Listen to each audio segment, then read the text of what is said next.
아, 정말요? 꼬무줄.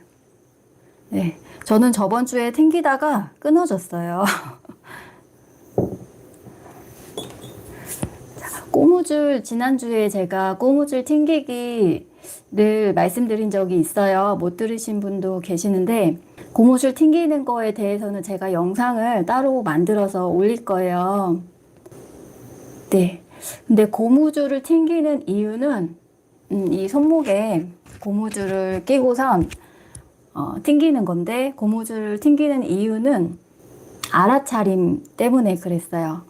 알아차림을 처음에 이제 일상생활을 하면서 하려고 했을 때 사람마다 단계가 다 다르게 하겠지만 알아차림을 해야지, 오늘 생활하면서 알아차림 해야지 했는데 까먹는 경우가 되게 많아요.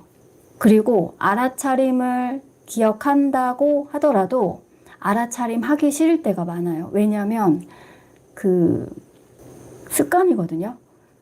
만약에 올해 40살이라면 40년 동안 내가 살아온 감정의 습관들이 있어요. 행동의 습관들. 근데 그거를 이제 바꾸려고 하는 거예요. 그래서 내가 그렇게 하지 말아야겠다. 의도를 세우더라도 그게 한 번에 딱 고쳐지지가 않죠. 그 순간에 나의 마음에서 올라오는 감정들을 일단 알아차림하고 그걸 내려놔야 하는데 그 감정의 힘이 세기 때문에 알아차림 하기가 싫거든요. 그래서 그때 꼬무줄을 튕겨라. 저는 그렇게 연습했다라고 지난주에 이제 말씀드렸었어요.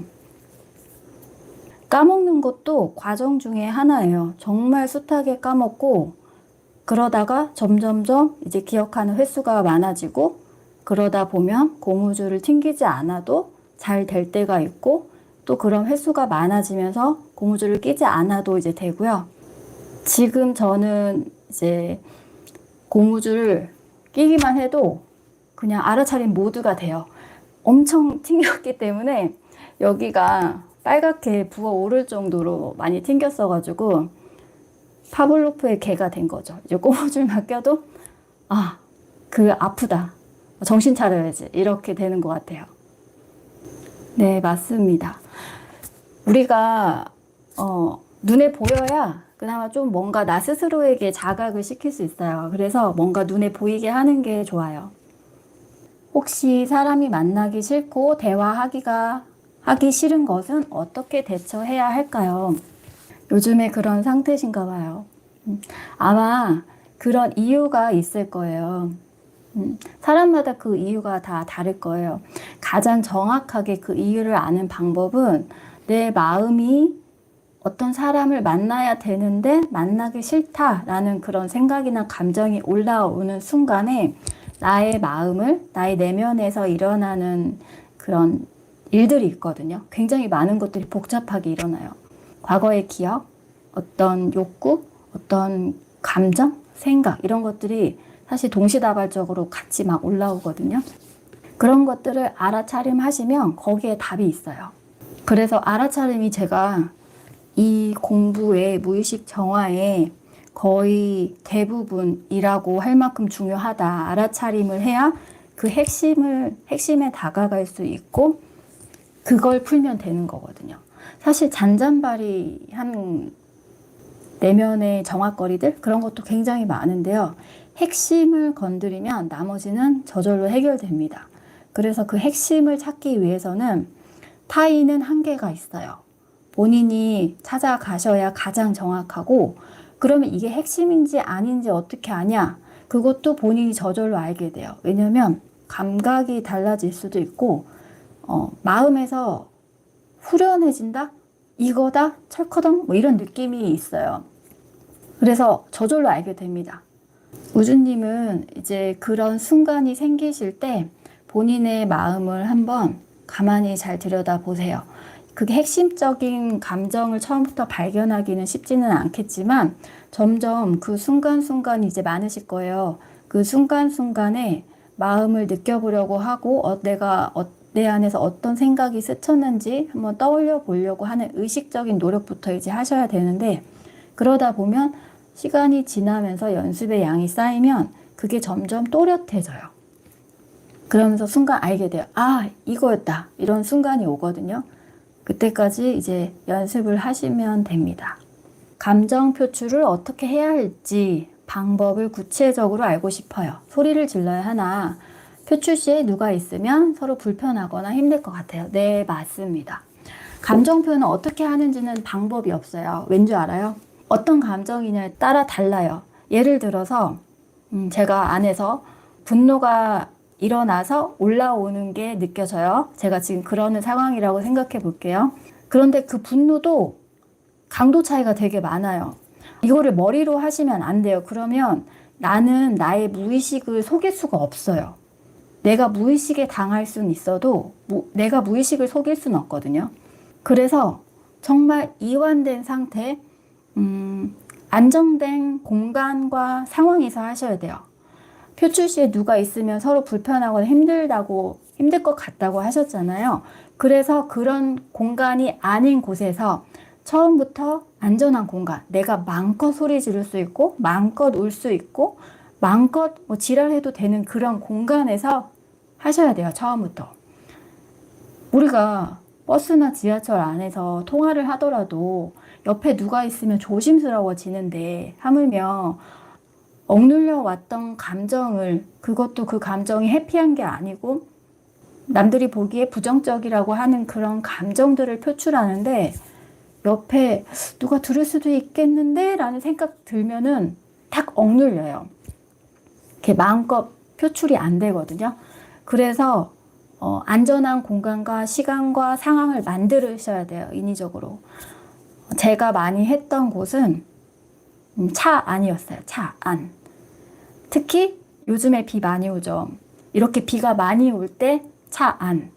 빗소리 때문에 차 안에서 정말 뭔 소리를 질러도 밖에서 잘 모르고 신경 안 써요.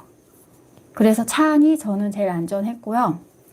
그렇다고 집에서 안 했던 건 아니에요. 예를 들어서 막 울음이 너무 막 목에 메이듯이 그런 울음이 막 나오는데 집에서 그렇게 울 수 없는 상황이 있어요. 새벽같이 식구들 자고 있을 때 할 때는.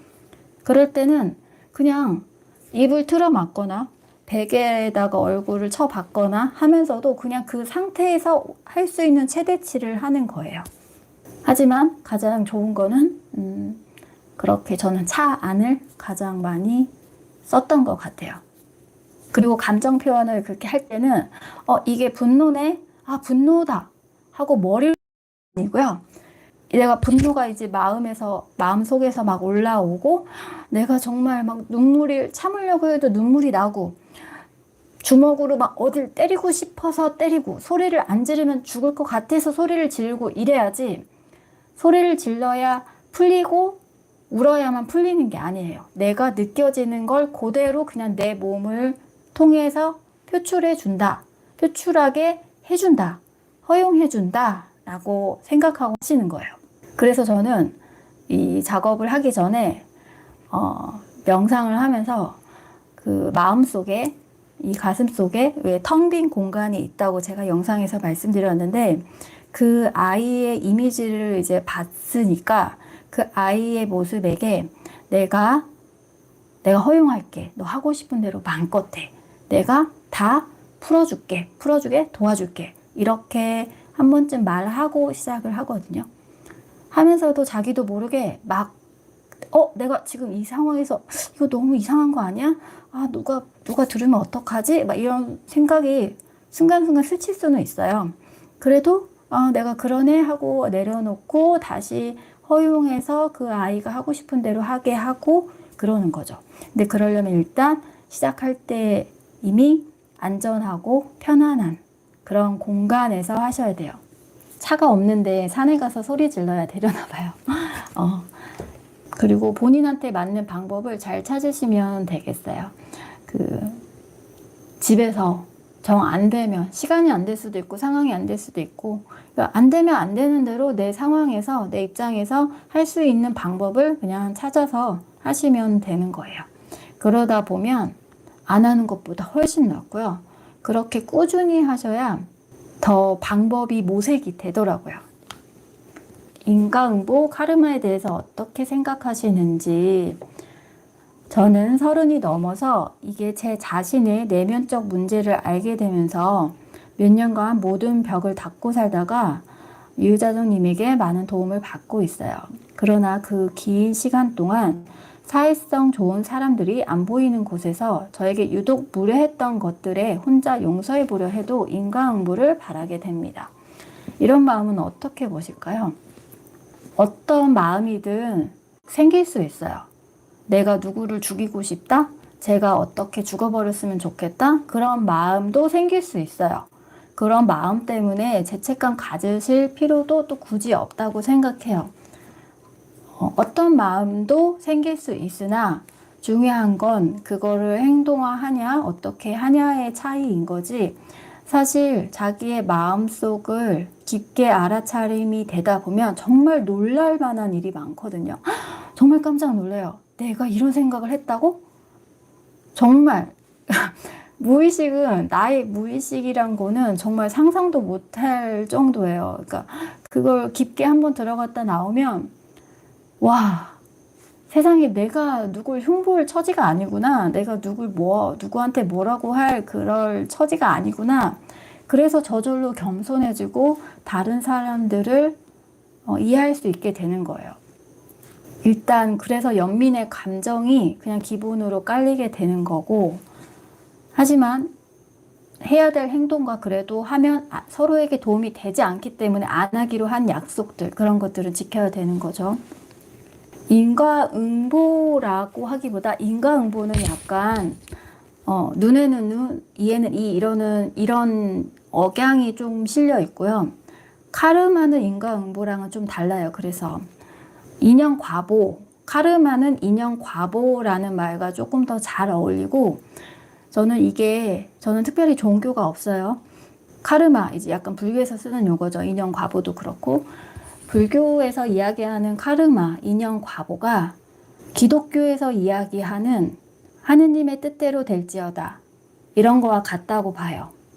카르마는 굉장히 복잡하고 그것도 한 가지도 아니에요. 굉장히 많이 얽혀 있고, 그래서 우리의 머리로는 그거를 분석할 수도 없고 굳이 분석할 필요도 없고 이해하려고 할 수도 없어요. 하지만 자세히 관찰해 보면 이 일이 뭘 의미하는지는 알겠다 라는 건 알 수는 있지만, 그걸 우리의 인간의 머리로 명확하게 알 수는 없다고 생각하거든요. 기독교에서 모든 게 하느님의 뜻대로 된다고 해요. 그래서 모르는 거예요. 하지만 저도 카르마에 의해서 이루어진다고 봐요. 그런 의미에서 끌어당김이 한계가 있는 거예요. 끌어당김에 대해서 제가 이것도 나중에 영상으로 만들려고 이제 대략 찍어 놓은 게 있는데 나중에 편집 마무리해서 올려드릴게요. 끌어당김은 존재하나 끌어당김할 수 있는 수준까지 가기는, 그런 사람은 정말 드물다. 하루에 10시간 학원과 하루에 10시간의 시각화를 한다고 해서 그걸 1년을 한다고 해서 끌어당겨지지 않습니다. 그나마 그 끌어당김하는 상태에 조금 더 근접하기 위해서 할 수 있는 것들이 있는데, 무의식 정화가 그 과정에 있어요. 끌어당김 하려는 그 과정에. 그런데 무의식 정화만 하면 되냐? 무의식 정화라는 것이 이제 해보시면 아는데 정말 끝이 없어요. 저의 경험으로도 이번 생에 이제 제가 40여 년 살면서 수없이 많은 경험을 하고 수없이 많은 상처들을 이제 받았을 거 아니에요. 어떤 상처는 크고 어떤 상처는 그냥 무시해도 될 만한 상처들이에요. 일단 이번 생 것만 봐도 그게 끝이 없고요. 이번 생에 큰 게, 제 경험상 이번 생에 큰 게 해결이 됐을 때 잔잔바리들은 저절로 좀 어느 정도 해결이 됐어요. 그런 다음에 전생 것들이 이제 막 올라오고 지나가더라고요. 지금 내가 있는 이 위치에서 가장 가까운 것부터 해결이 돼야 그 전거가 되고, 그 다음에 또 그 전거를 하고 이렇게 가더라고요. 그래서 끌어당김이라는 게 말은 쉽고 우리를 조금 더 긍정적이고 의지적이고 활발하게 살 수는 있게 해주지만 거기에 집착할 필요는 없죠. 마음 공부, 내지는 무의식 정화라는 거는 누가 나한테 이래요. 그 사람을 어떻게 해야 되죠? 그 사람한테 어떻게 해야 되죠가 먼저가 아니에요. 일단 그런 상황이 생겼을 때 나의 마음이 어떤지, 내 마음에서 어떤 과정들이 이루어지는지, 어떤 생각이 올라오고 어떤 감정이 올라오고 그런 생각과 감정에 깔려있는 욕구나 기억들을 한 번쯤 성찰해 보려고 하고 그 원인이 되는 거를 해결해서 없애버리는 게 무의식 정하고 마음 공부인 거예요. 이 펑키님이 그런 사람들을 용서해 보려고 하는데 잘 안 된다. 그 사람들이 벌을 받았으면 좋겠다라고 마음이 생기는 거는 어쩔 수가 없어요. 그냥 생기잖아요. 이러면 안 되는데 해도 생기는 걸 어떡해요? 그냥 내 상태가 이렇구나 라고 보시고 저 사람이 잘 안 됐으면 좋겠다. 저 사람이 벌 받았으면 좋겠다라는 그 생각을 삼자를 바라보듯이 떨어지면은 내게 아닌 것처럼 되거든요. 그래서 이 연습을 하는 것이 알아차림 연습이고요. 일단 내 안에서 올라오는 것들을 판단하려고 하지 마시고 초반에는 관찰을 해보셔야 돼요. 관찰이 거의 99.9%예요. 그렇게 하다 보면 답이 저절로 해결되는 게 굉장히 많아요. 일단 그래서 알아차림, 내 안에서 올라오는 것들에 대해서 이 현실적인 문제를 어떻게 해야 되지? 라고 하기보다는 일단 내 안을 충분히 관찰하는 시간을 가지시면 좋겠습니다. 정신과에서도 인정한 나르시시스트 엄마에게 현재까지 학대당하고 남동생과 차별도 늘 당해왔는데 어떻게 정화해야 할지. 맞아요. 엄마와의 관계가 영향이 굉장히 많죠. 모든 사람이 다 그래요. 그리고 아빠, 이런 집 있죠? 엄마는 정말 자식한테 헌신하는데 아빠가 뭐 알코올 중독이라든지 가정폭력을 했다든지 그런 사람들, 그런 집도 많거든요. 그런데 사실 아빠는 엄마를 통해서 상처를 줘요. 그래서 자식 입장에서 나는 엄마는 괜찮았어. 근데 아빠가 문제였어. 하시는 분들도 사실 엄마를 같이 보셔야 돼요. 그리고 엄마는 정말 영향을 안 줄 수가 없어요. 왜냐하면 일단은 엄마 뱃속에 있다가 태어나서 그래요. 엄마 뱃속에 있던 게 지금 나라는 존재가 이번 생에 생긴 첫 번째 장소잖아요. 그래서 엄마를 안 거칠 수가 없어요. 저 같은 경우도 아빠랑 그렇게 관계가 돈독하지 않고 아빠가 옆집 아저씨 같다라는 느낌으로 항상 어린 시절을 보냈었는데 그래서 아빠에 대해서는 정화할 필요도 잘 못 느꼈었어요. 왜냐면 그만큼 정이 별로 없었거든요.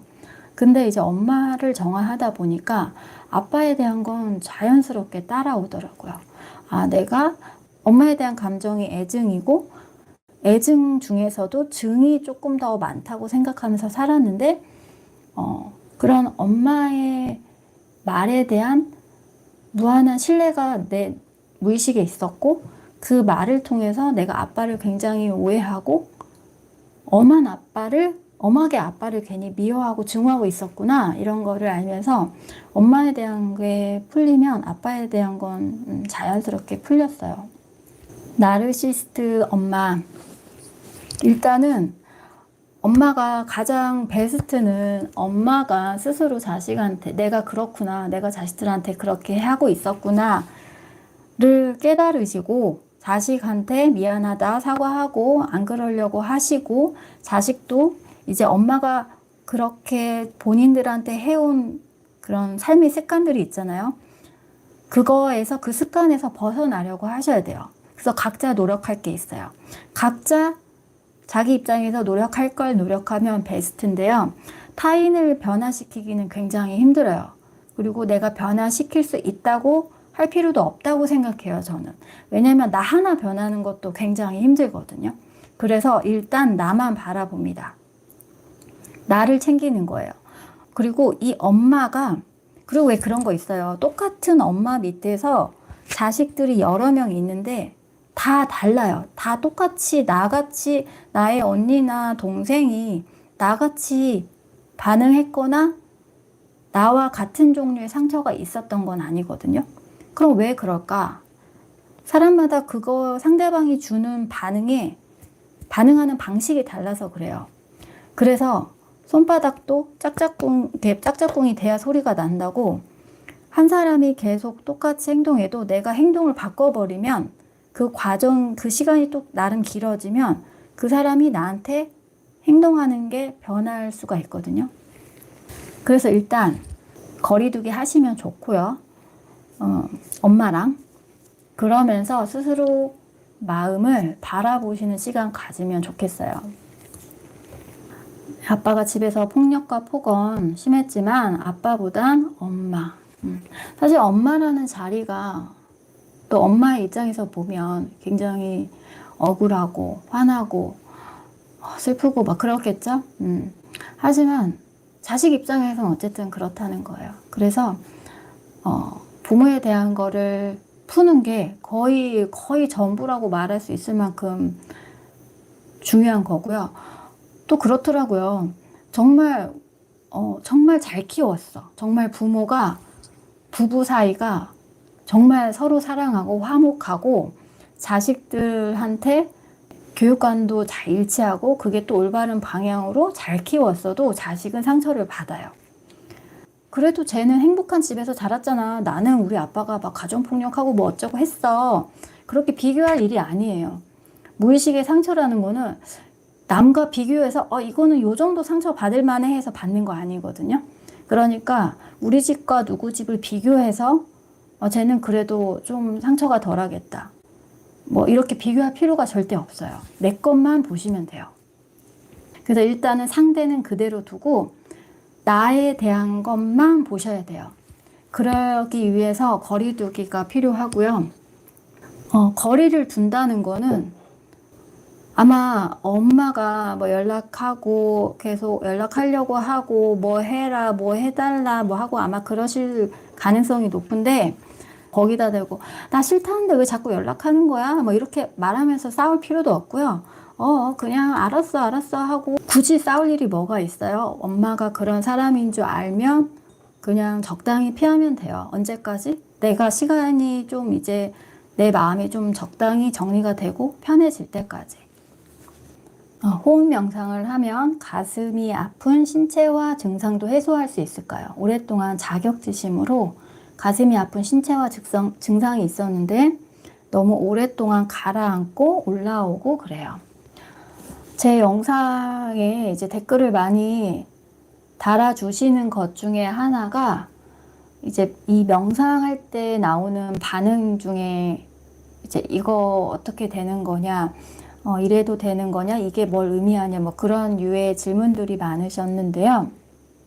일단은 세 가지 중에 하나로 나타나요. 그것도 이제 다 나타나는 시기가 다를 수도 있고 사람마다 다 달라요. 세 가지를 대략적으로 말씀드리면, 명상을 해도 아무런 반응이 없는 경우가 있어요. 첫 번째, 심정의 변화도 없고 어떤 뭐 과거 기억이나 상처나 어떤 감정이나 그런 것들도 떠오르지 않을 수도 있어요. 그냥 그런 거예요. 그리고 그런 걸 하기 위해서 뭔가 내 내면에서 뭔가 올라와야 되고 그러기 위해서 명상하는 건 아니에요. 그래서 괜찮아요. 아무런 변화가 없어도 그냥 그런 것들이 꾸준히 쌓이면서 일상에서 변해야 되는 거고, 그 일상에서 변하기 위한 기초 작업인 거예요. 그리고 호흡 명상을 했을 때 나타날 수 있는 두 번째가 이제 아까 말씀드린 것처럼 마구마구 올라와요. 억눌렸던 게 이제 올라오는 거예요. 명상을 하면 이제 사람의 기본적인 상태가 항상 억누르고 방어하는 게 기본 상태예요. 무의식적으로. 근데 명상을 한다는 거는 몸과 마음의 힘을 툭 뺀다는 거예요. 그래서 명상이 깊어진다는 거는 무의식 정도까지 힘이 툭 빠진다는 거예요. 그래서 올라올 게 저절로 올라와요. 평상시에 누르던 걸 힘을 빼니까 올라올 게 저절로 올라오는 거예요. 올라오면서 기억일 수도 있고 어떤 욕구일 수도 있고, 어떤 과거의 경험, 기억일 수도 있고, 감정일 수도 있고, 사람이 상태마다 다르겠죠? 이제 그러면서, 올라오면서 이런 증상이 더 일시적으로 심해질 수도 있습니다. 제가 영상과 이제 게시판에서도 설명을 드렸었는데, 억눌린 거는 몸에 저장이 돼요. 몸에 그대로 저장이 돼요. 그래서 그런 것들이 시간이 지나면서 어떤 병이나 증상이 되는 거예요. 그럴 때는 또 그게 거기서 사람마다 특히 몸에 약한 부분도 있을 테고, 그거에 이제 섞여지면서 정말 병이 될 수도 있고, 아니면 이렇게 정신과에서 신체화 증상이라고 불릴 만한 것들, 그런 증상이 될 수도 있어요. 결국에는 이 신체화 증상이라는 거는 뭔가가 내가 억눌리면서, 내 몸에 억눌리면서 거기에 너무 오래 고착화되면서 몸의 반응으로 나오는 거거든요. 그래서 감정이 올라오니까 이 신체화 증상도 같이 더 심해지는 경우가 있어요. 이럴 때는 이게 신체화 증상이 뭐 호흡이 약간 공황처럼 호흡이 막 숨을 못 쉬겠다, 힘들다 이럴 수도 있고, 막 위경련처럼 어디 위가 막 아픈다든지 어디가 아플 수도 있고, 여러 가지거든요. 사람마다 달라요. 이제 그때부터는 선택인 거예요. 내가 이거를 그냥 이겨내겠다.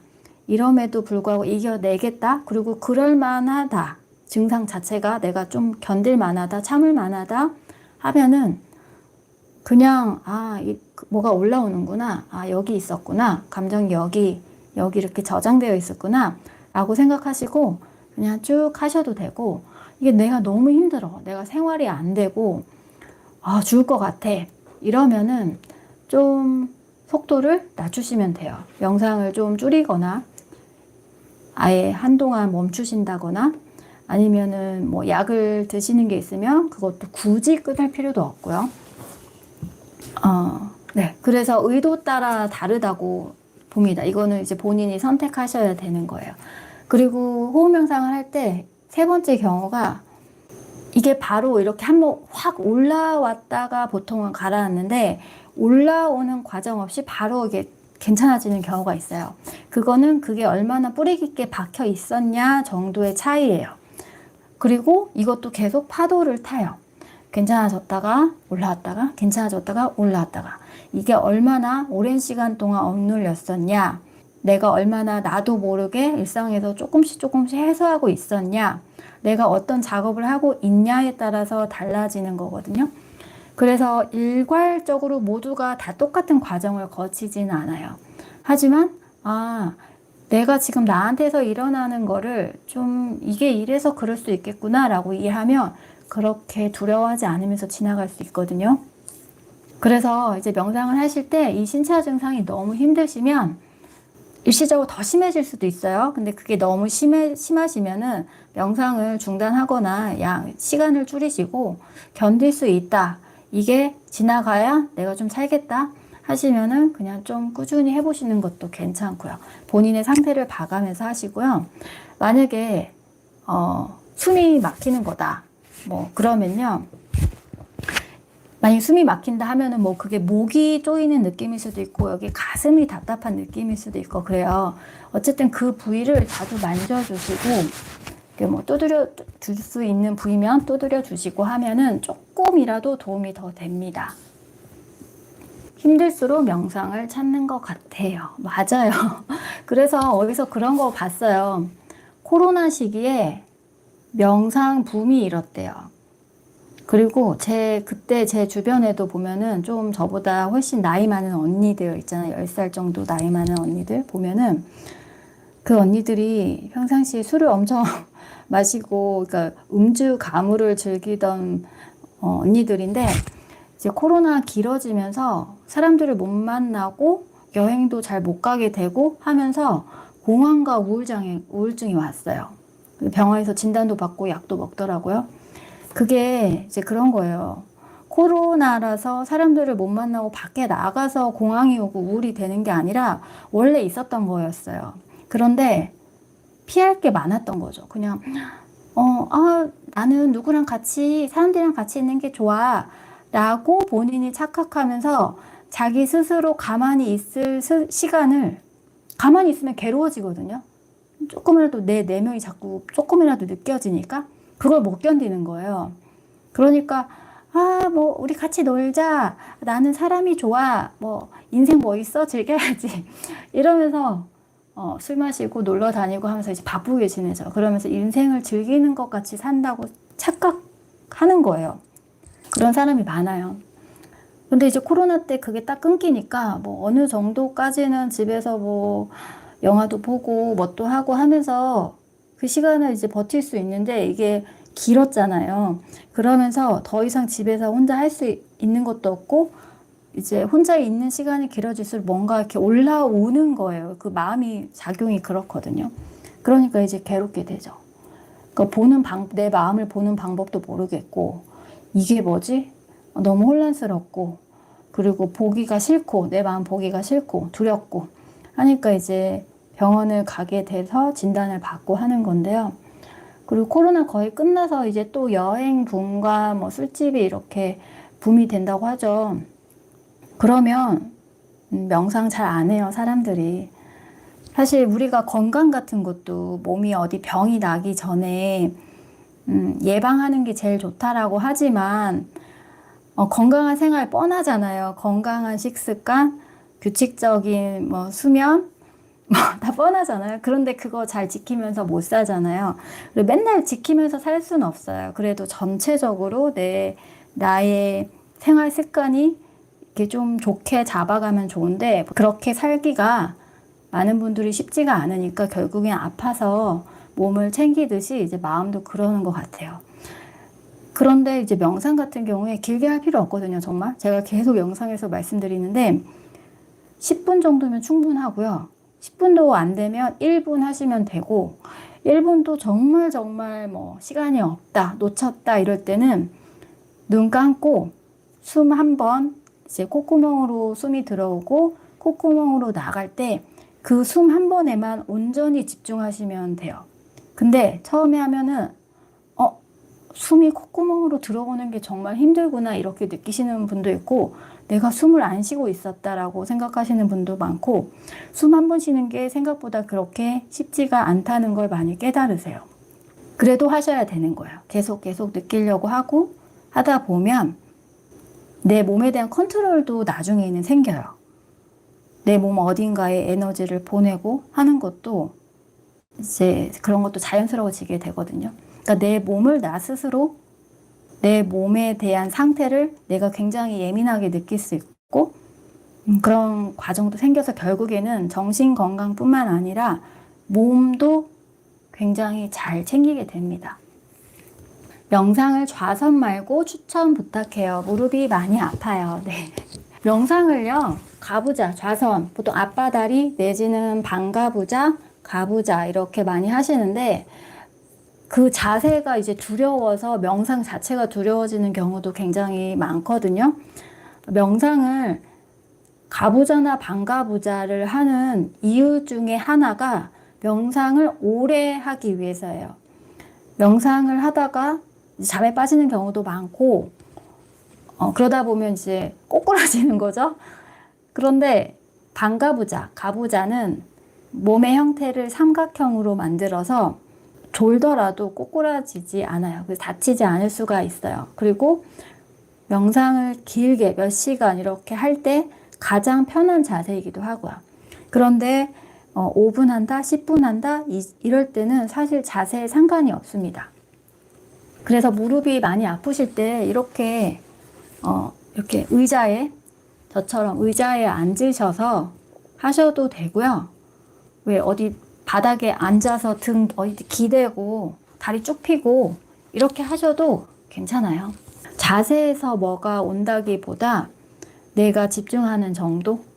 사실 또 그렇게 집중도가 높아져서 몰입이 되면 나의 의식이 나의 몸을 떠나기 때문에 또 자세도 상관이 없어요. 그 정도 되면은.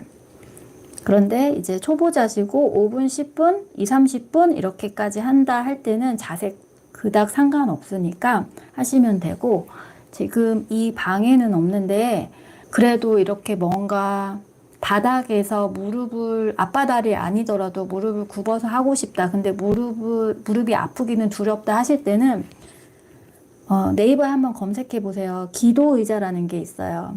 교회에서 기도할 때 많이 쓴다고 하더라고요. 그 의자에 앉으면 무릎의 하중이 안 실어져요. 근데 저는 그거 잘 안 쓰거든요. 저 같은 경우는 해보면 그 자세가 더 집중이 잘 안 되더라고요. 그냥 그렇게 할 거면 그냥 소파에 앉아서 하셔도 되고 어디 앉으셔도 상관없습니다.